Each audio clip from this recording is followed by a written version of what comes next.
India اور پاکستان کے مابین حالیہ کشیدگی نے پنجابی فلم انڈسٹری کو بھی شدید متاثر کیا ہے۔ پنجابی فلم انڈسٹری کے ماہرین کے مطابق ایسی کئی فلموں کی پروڈکشن اور ریلیز روک دی گئی جن میں پاکستانی اداکار شامل تھے۔ فلمی ماہرین نے بتایا کہ 5-6 پنجابی فلمیں تیار ہیں، جبکہ 1 درجن سے زیادہ فلموں پر کام جاری ہے۔ ان فلموں میں چل میرا پت 4 اور سردار جی 3 بھی شامل ہیں۔ 22 اپریل کو انڈیا کے زیر انتظام کشمیر کے سیاحتی مقام پہلگام میں دہشت گردوں کے حملے کے بعد انڈیا اور پاکستان کے درمیان کشیدگی بڑھ گئی تھی۔ اب سوال یہ ہے کہ اس کشیدگی کا انڈین پنجابی سینما پر کیا اثر پڑا اور مستقبل میں اس کا کیا ہوگا۔ پنجابی فلم کے رائٹر اور ڈائریکٹر چندرا کمبوج کا دعویٰ ہے کہ موجودہ صورتحال میں یہ امکان نظر نہیں آتا کہ پاکستانی اداکاروں والی فلمیں انڈیا میں ریلیز ہوں گی اور انڈین اداکاروں والی فلمیں پاکستان میں۔ چندرا نے کردار، پنج خواب اور ڈرامہ علی جیسی پنجابی فلمیں بنائی ہیں۔ چندرا نے کہا کہ اب تک 6 فلمیں تیار ہو چکی ہیں، جبکہ 1 درجن سے زیادہ فلمیں ایسی ہیں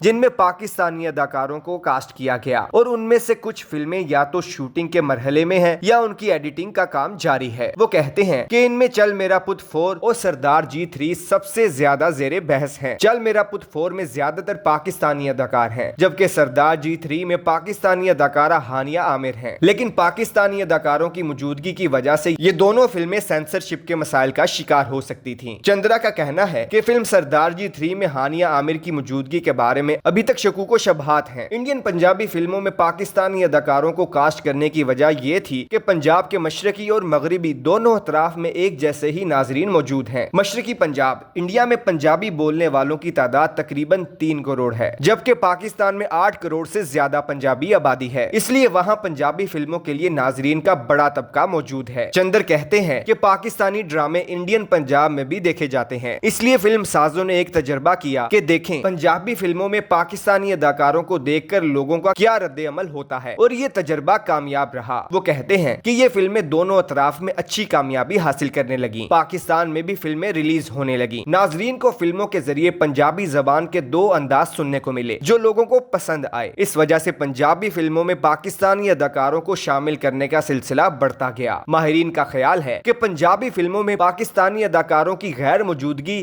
یا دونوں اطراف میں ریلیز پر پڑنے والے اثرات کی وجہ سے مالی نقصان میں اضافہ ہوگا۔ اس کا اثر دونوں پنجابوں کی فلم انڈسٹریز پر پڑے گا۔ انڈین پنجاب میں سب سے زیادہ مالی نقصان پروڈیوسرز کو اٹھانا پڑے گا، کیونکہ بہت سی فلمیں پاکستانی اداکاروں کے ساتھ شوٹ کی جا چکی ہیں۔ اب اگر انہیں ریلیز نہیں کیا جاتا یا ان کی شوٹنگ دوبارہ کرنی پڑتی ہے تو فلم پروڈیوسرز کو نقصان ہوگا۔ اس کشیدگی کی وجہ سے یہ بھی ہو سکتا ہے کہ انڈین پنجاب کے فلم ساز اپنی فلموں میں پاکستانی اداکاروں کو کاسٹ نہ کریں، کیونکہ سب کے دلوں میں اپنے ملک کے لیے جذبات ہوتے ہیں، لیکن اگر ایسا ہوا تو یہ پاکستانی پنجاب کے اداکاروں کے لیے بہت بڑا نقصان ثابت ہوگا۔